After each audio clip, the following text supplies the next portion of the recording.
Hi people, today we are at भूल Bhulaiyaa. This is a 16th century piece of architecture.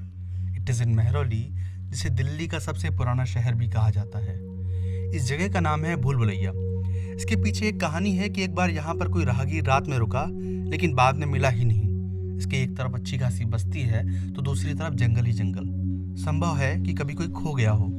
और ये तो हुई कहानी की बात. अब बात करते हैं इस जगह की. ये असल में आदम खान का मकबरा है, जिसे मुगल बादशाह अकबर ने बनवाया था.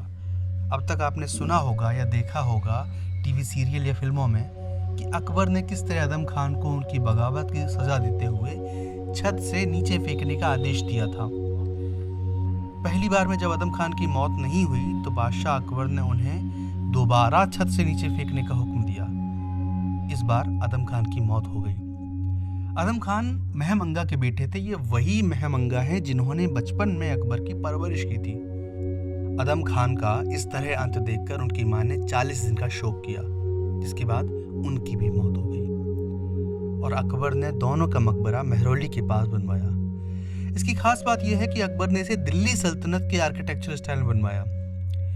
इसके बारे में कहा जाता है कि ये एक तरह से बादशाह अकबर की ओर से विपक्षी ताकतों के लिए संदेश जैसा था. लेकिन इसकी कहानी किसी और दिन.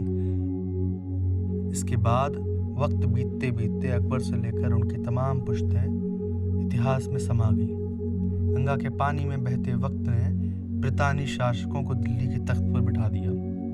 कहानी कुछ ऐसी है कि सन 1830 में ब्लेक नामक एक ब्रितानी अधिकारी ने इस मकबरे को अपनी आरामगाह बनाने की ठानी. इसके चलते आदम खान और महमंगा की कब्रों को यहाँ से हटाकर कहीं और पहुँचाया गया. इस घटना के कुछ दिन बाद इस अधिकारी की मौत हो गई. लेकिन यह मकबरा आगे भी पुलिस चौकी की तरह इस्तेमाल होता रहा और आखिरकार लॉर्ड कर्जन के आदेश पर इस मकबरे का इस तरह इस्तेमाल होना बंद हुआ. इसके बाद आदम खान की कब्र को वापस उनके मकबरे में जगह दी गई. हालांकि महमंगा के अवशेष वापस उनके मकबरे तक नहीं पहुंच सके. आज भी इस मकबरे में सिर्फ एक ही कब्र है और वो है आदम खान की.